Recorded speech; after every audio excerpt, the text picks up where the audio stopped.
আসসালামু আলাইকুম। চ্যানেল এই সংবাদে সবাইকে আমন্ত্রণ জানাচ্ছি আমি আল আভি জাহান। সংবাদের শুরুতেই জানিয়ে দিচ্ছি ফ্রেশ আটা ময়দা সুজি সংবাদ শিরোনামগুলো। বহু প্রতীক্ষার ত্রয়োদশ জাতীয় সংসদের প্রথম অধিবেশন আজ। শুরুতেই স্পিকার নির্বাচন করবেন সংসদ নেতা তারেক রহমান। পশ্চিমা আগ্রাসন না করার নিশ্চয়তা সহ যুদ্ধ বন্ধে ইরানের ৩ শর্ত। হরমুজ প্রণালীতে তেলবাহী জাহাজের সুরক্ষায় মার্কিন প্রেসিডেন্টের অঙ্গীকার। উত্তরের জনপদের ভাগ্য বদলে কাজ করছে বগুড়ার TMSS, গড়ে তুলেছে দেশের দ্বিতীয় বৃহত্তম মেডিকেল কলেজ ও বিশ্বমানের হার্ট সেন্টার। এবং ইসলামে আমানত হিসেবে বিবেচিত প্রাকৃতিক সম্পদ, পরিবেশ ও উন্নয়ন সংকট মোকাবেলায় প্রাসঙ্গিক টেকসই ব্যবহারের দর্শন।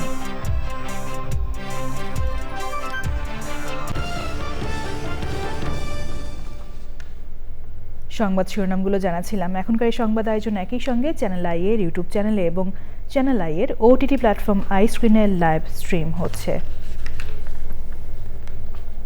এবার বিস্তারিত। ত্রয়োদশ জাতীয় সংসদের প্রথম অধিবেশন বসছে আজ। বেলা 11টায় শুরু হবে অধিবেশনের কার্যক্রম। গণতন্ত্রের পথে বাংলাদেশের নতুন যাত্রার সংসদে প্রথম দিন ভাষণ দেবেন রাষ্ট্রপতি মোহাম্মদ শাহাবুদ্দিন। এই অধিবেশনের মাধ্যমে ১.৫ বছর পর সংসদীয় রাজনীতিতে ফিরছে দেশ। ২৪-এর আন্দোলনে আওয়ামী লীগের সরকার পতনের আগে সবশেষ সংসদ অধিবেশন শেষ হয় ২০২৪ সালের ৩রা জুলাই। লুৎফুর রহমান সোহাগের রিপোর্ট। ২০২৪ সালের ৫ আগস্ট ছাত্র জনতার আন্দোলনে পতন হয় আওয়ামী লীগ সরকারের। পরদিন দ্বাদশ জাতীয় সংসদ ভেঙে দেন রাষ্ট্রপতি। ৮ আগস্ট শপথ নেয় অন্তর্বর্তী সরকার।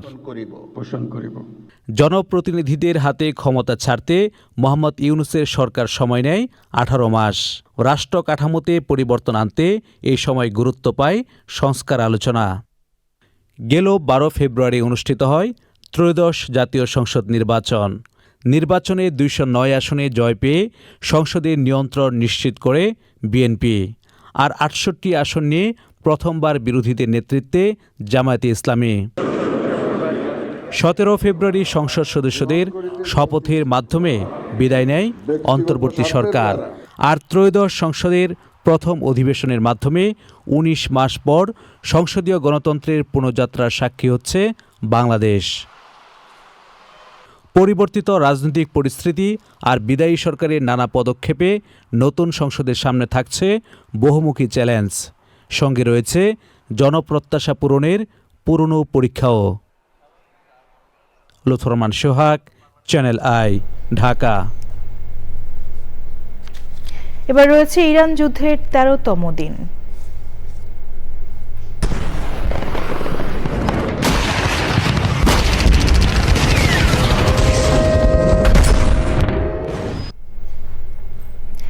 ইরাকের আলফা বন্দরে বিদেশি তেল ট্যাঙ্কারে হামলায় একজন ক্রু নিহত হয়েছেন আর ৩০ জনকে উদ্ধার করা হয়েছে। নিখোঁজ রয়েছেন অনেকে। কুয়েত, কাতার, সংযুক্ত আরব আমিরাত ও সৌদি আরবে ইরানের ছোড়া ড্রোন ও ক্ষেপণাস্ত্র প্রতিহত করা হয়েছে।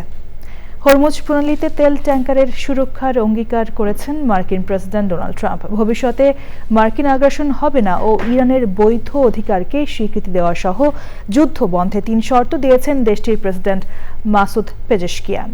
লুৎফুর রহমান সোহাগের আরও একটি রিপোর্ট। হামলা পাল্টা হামলায় পড়ছে মধ্যপ্রাচ্য। ইসরায়েল ইরানের মিসাইল আর ড্রোন হামলায় আতঙ্কের রাত নামছে শহরে শহরে। বুধবার রাতেও ইরান লেবাননে হামলা চালিয়েছে তেল আবিব। জবাবে ইসরায়েলে পাল্টা হামলা করেছে হিজবুল্লাহ। ইরানি ড্রোন আর ক্ষেপণাস্ত্র ছুটে গেছে ইসরায়েল, কুয়েত, কাতার, সৌদি আরব, ওমান, বাহরাইনে। তেহরান নিশানা করছে এসব দেশের জ্বালানি ও মার্কিন সামরিক স্থাপনা। বিশ্ব স্বাস্থ্য সংস্থা জানিয়েছে পাল্টাপাল্টি হামলায় ইরান, লেবানন ও ইসরায়েলে বহু স্বাস্থ্যসেবা প্রতিষ্ঠান ক্ষতিগ্রস্ত হয়েছে। বন্ধ করে দিতে হয়েছে অর্ধশত চিকিৎসা কেন্দ্র। মধ্যপ্রাচ্যের সংকট থামাতে বাড়ছে কূটনৈতিক তৎপরতাও। আঞ্চলিক নিরাপত্তা নিশ্চিতে ত্রিপক্ষীয় ফোনালাপ সেরেছেন লেবানন, সিরিয়া ও ফ্রান্সের প্রেসিডেন্ট। যুদ্ধবন্ধে জাতিসংঘ নিরাপত্তা পরিষদকে কার্যকর পদক্ষেপ নিতে বলেছে কাতার। তবে সব পক্ষকে যুদ্ধ বন্ধ করে আলোচনায় ফিরে আসার আহ্বান জানানো রাশিয়ার প্রস্তাব পাশ হয়নি জাতিসংঘের নিরাপত্তা পরিষদে। এদিকে ইরানের নেতৃত্বকে দুইবার ধ্বংস করার দাবি করে মার্কিন প্রেসিডেন্ট ডোনাল্ড ট্রাম্প বলেছেন, ইরানের বিরুদ্ধে এত সামরিক শক্তি দেখাতে হবে সেটি তার ভাবনায় ছিল না। আর ইরানের প্রেসিডেন্ট মাসুদ পেজেশকিয়ান বলেছেন, ভবিষ্যতে পশ্চিমা আগ্রাসন বন্ধের আন্তর্জাতিক গ্যারান্টি না পেলে লড়াই থেকে সরবে না Tehran. Lutfor Rahman Sohag, channel I. যাচ্ছি অন্যান্য সংবাদে। ৪৬ বছরের শ্রম দিয়ে দেশের উত্তর জনপদের মানুষের ভাগ্য বদলের জন্য কাজ করেছে বগুড়া ঠেঙ্গামারার TMSS। শিক্ষা, স্বাস্থ্য, কর্মসংস্থান, ক্ষুদ্র ঋণ ও কৃষিখাত সহ শত শত পদ তৈরি করেছে সংগঠনটি। দেশে দ্বিতীয় বৃহত্তম মেডিকেল কলেজ তৈরি করেছে TMSS, তৈরি করেছে বিশ্বমানের হার্ট সেন্টার। আলী আজগরের ভিডিও চিত্রে এসে খবর জানাচ্ছেন সোমা ইসলাম। এখানে আসার পরে আমরা কতক্ষণের ভিতর আপনি রিং পড়াই দিয়েছি? না, অল্প সময়, আধা ঘন্টার ভিতরে। It's hour credit. বিশ্বে মানুষের মোট মৃত্যুর ৩২ ভাগই হয় হৃদরোগে। হৃদরোগে আক্রান্ত হয়ে বছরে মারা যায় প্রায় ১,৮০,০০,০০০ মানুষ। হৃদরোগে মৃত্যুর ঝুঁকি কমানোর পাশাপাশি হৃদরোগ চিকিৎসায় ঢাকা ও চট্টগ্রামের পর বগুড়ার TMSS হার্ট সেন্টারে প্রাইমারি PCR দেয়া হচ্ছে। সবাই তো হৃদয় বন্ধ নিয়ে আসে, আর আপনারা হৃদয়ের ছন্দ খুলে দেন। আসলে এই অনুপ্রেরণার পেছনে রয়েছেন আমাদের ম্যাডামের একটা স্বপ্ন ছিল যে উত্তরবঙ্গের অবহেলিত জনগণকে কিভাবে আমরা একটা ভালো সার্ভিস প্রোভাইড করতে পারি।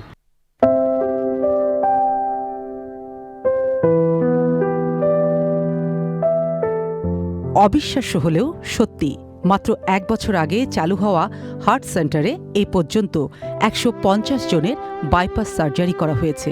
চলুন রোগীদের মুখেই শুনি খরচ এবং চিকিৎসার মান। ওনার ওপেন হার্ট সার্জারি যেটা বলে, এখন উনি সুস্থ, মানে বাড়ি ফিরবেন ইনশাআল্লাহ, কালকে বাড়ি ফিরবেন। কেমন আছেন আপা আপনি? আলহামদুলিল্লাহ। চিকিৎসা কেমন এখানকার? ভালো, ভালো মাইনা। তো আমরা রক্তনালীও বাইপাস করে দিয়েছি এবং সাথে মাইট্রাল ভালভটা রিপ্লেস করে দিয়েছি, একই সাথে 2টা অপারেশন হার্টের। আপনি ঢাকা না গিয়ে এখানে আসলেন যে? এখানে আমাদের আস্থা, আমি নিজেকেই ভরসা রাখতে পারিনি, কিন্তু এই স্যারের উপর বিশ্বাস করছি। খুব ভালো।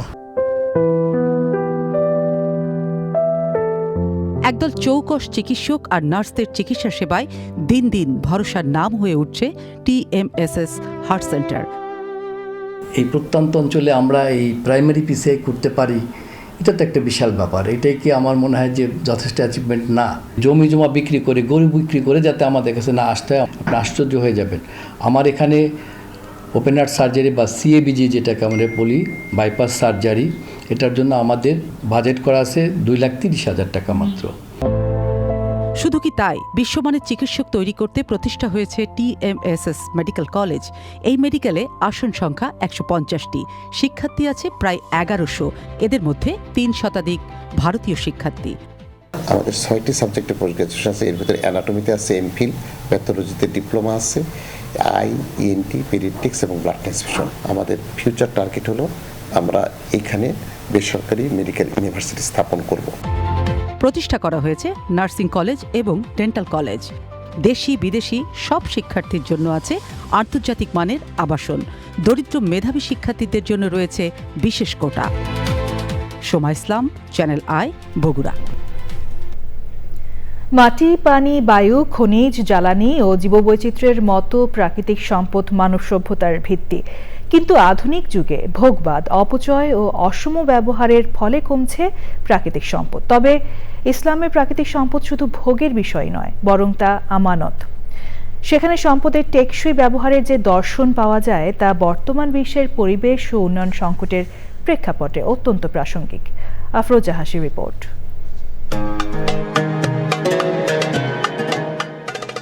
ইসলামের মৌলিক ধারণা, আসমান জমিন ও এর সম্পদের প্রকৃত মালিক মহান আল্লাহ। মানুষ এই সম্পদের মালিক নয়, বরং আমানতদার।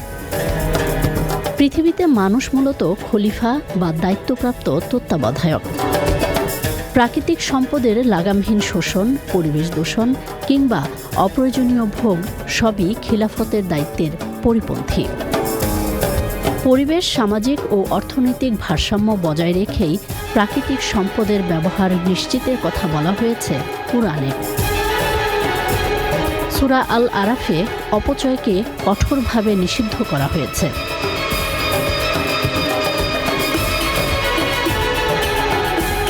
তবে ইসলামের এসব নির্দেশনা না মেনে প্রাকৃতিক সম্পদের অতিরিক্ত আহরণ, ব্যবহার এবং অদূরদর্শী আচরণে বিপর্যস্ত পরিবেশ প্রতিবেশ। এতে জলবায়ু পরিবর্তনের বিরূপ প্রভাবে হুমকিতে খাদ্য ও পানির নিরাপত্তা। ইসলামের নীতি অনুযায়ী পরিমিত ভোগ, ভারসাম্য, ন্যায় বিচার ও ভবিষ্যৎ প্রজন্মের অধিকার রক্ষায় প্রাকৃতিক সম্পদের দায়িত্বশীল ও টেকসই ব্যবহারই হতে পারে আল্লাহর সন্তুষ্টি ও মানবতার টিকে থাকার সেতুবন্ধন। আফরোজা হাসি, চ্যানেল আই। ইসলাম ও প্রাকৃতিক সম্পদের টেকসই ব্যবহার নিয়ে আয়োজন দেখবেন রাত 10:15 প্রকৃতি ও জীবন অনুষ্ঠানে। প্রবাস জীবনেও অনেকেই দেশের মাটির টান ধরে রাখতে বিদেশে নিজ বাড়ির আঙিনায় অনুশীলন করছেন দেশীয় ফল ফসলের। যুক্তরাষ্ট্রের নিউ ইয়র্কের এমনই এক ব্যতিক্রম আঙিনা কৃষির চিত্র তুলে ধরছেন শাইখ সিরাজ। 1995 সালে উন্নত জীবনের স্বপ্ন নিয়ে যুক্তরাষ্ট্রে পাড়ি জমান বাংলাদেশের সুলাইমান আলী। বর্তমানে তিনি বসবাস করছেন নিউ ইয়র্কের ব্রঞ্জে। কৃষক পরিবারের বেড়ে ওঠার স্মৃতি ধরে রাখতে তিনি প্রবাস জীবনেও বাড়ির সামনে আর পেছনে আঙিনা জুড়ে গড়ে তুলেছেন ছোট্ট এক কৃষির আয়োজন। প্রবাসে বিশেষ করে নিউ ইয়র্ক সিটিতে এই ধরনের বাগান করা দুরূহ কাজ, কারণ জায়গা তো থাকেই না। দ্বিতীয়ত হলো যে কাজের ফাঁকে সময়ও পাওয়া যায় না। তার ভিতরে এটি করা নিছক একটা প্লেজার হিসেবে, মানে সত্যি ভালো লাগা, বাগান করাটা একটা ভালো লাগার থেকে আমরা করি। পরিত্যক্ত টব ও পুরনো নানা পাত্র ব্যবহার করে উৎপাদন করা হচ্ছে বিভিন্ন ফসল।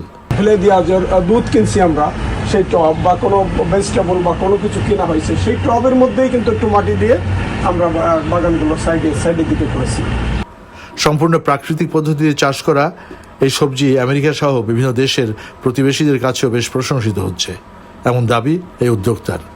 যখন আমাদের গাছে বেগুন ধরে, লাউ ধরে, তারা অতি উৎসাহী। লাউ তারা ওই লম্বা লম্বা লাউ যখন ধরে তখন খুবই মানে অতি উৎসাহের সাথে অনেক কথা বলে, তারা জানতে চায় তারা কিভাবে ওগুলো খেতে হয়, তা অনেকে জানেও না। আমাদের দেখা এখন বিদেশিরাও গার্ডেনে এবং এদেশের পরিবেশের ভারসাম্য রক্ষায় কমিউনিটি বোর্ড থেকে কোনো প্রকার বাধা বিঘ্ন সৃষ্টি করে না। কোনো নেইবারহুডে আবার খুব রেস্ট্রিকশন থাকে। চারা বীজ কি এগুলো দেশ থেকেই নেন আপনারা? বীজগুলো আসলে অনেক সময় যে আমাদের যেমন আমরা দু একটা এখানে যেগুলো প্রোডাক্ট থাকে সেগুলো আমরা রাখি। আবার অনেকে দেশে বেড়াতে গেলে আসলে যদিও এটা আনা তেমন উচিত না, তারপর অনেকে আনেন, সেগুলো আমাদের বাঙালি গ্রোসারি গুলোতে কিনতে পাওয়া যায়। শাইখ সিরাজ, চ্যানেল আই। এ নিয়ে বিস্তারিত প্রতিবেদন দেখবেন আজ সকাল 11:30 হৃদয় মাটি মানুষের ডাক অনুষ্ঠানে। সংবাদের এই পর্যায়ে নিচ্ছে বিরতি।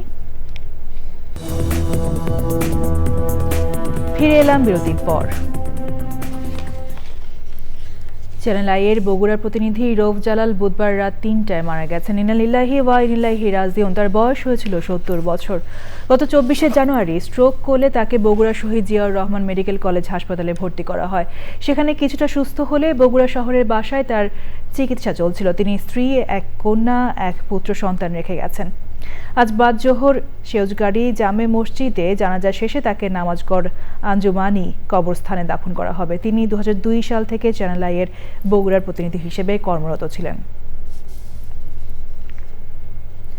এবার রয়েছে নিটল ডাটা কৃষি সংবাদ।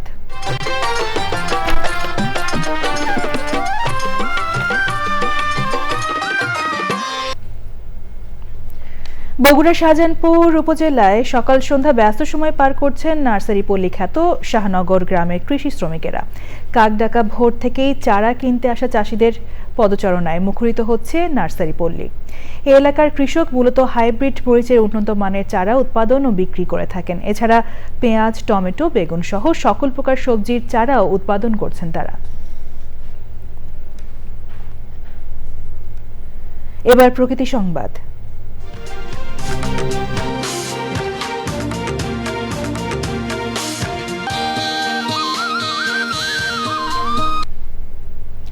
দিনাজপুরে ময়লার ভাগাড় যেন বিস্ফোরা। জনবসতি ও প্রাতিষ্ঠানিক দপ্তরের একদম কাছে ময়লা থেকে ছড়াচ্ছে দুর্গন্ধ, আর এতে স্বাস্থ্য ঝুঁকি সহ দেখা দিচ্ছে পরিবেশ বিপর্যয়। তবে সংকট নিরসনে বর্জ্য শোধনাগার স্থাপনের আশ্বাসের বিপরীতে নেই কোনো উদ্যোগ। সবশেষে ফ্রেশ আটা ময়দা সুজি সংবাদ শিরোনামগুলো জানিয়ে দিচ্ছি আরও একবার। বহু প্রতীক্ষার ত্রয়োদশ জাতীয় সংসদের প্রথম অধিবেশন আজ। শুরুতেই স্পিকার নির্বাচন করবেন সংসদ নেতা তারেক রহমান। পশ্চিমা আগ্রাসন না করার নিশ্চয়তা সহ যুদ্ধ বন্ধে ইরানের 3 শর্ত। হরমুজ প্রণালীতে তেলবাহী জাহাজের সুরক্ষায় মার্কিন প্রেসিডেন্টের অঙ্গীকার। উত্তরের জনপদের ভাগ্য বদলে কাজ করছে বগুড়ার TMSS। গড়ে তুলেছে দেশের দ্বিতীয় বৃহত্তম মেডিকেল কলেজ ও বিশ্বমানের হার্ট সেন্টার। এবং ইসলামে আমানত হিসেবে বিবেচিত প্রাকৃতিক সম্পদ, পরিবেশ ও উন্নয়ন সংকট মোকাবেলায় প্রাসঙ্গিক টেকসই ব্যবহারের নিদর্শন।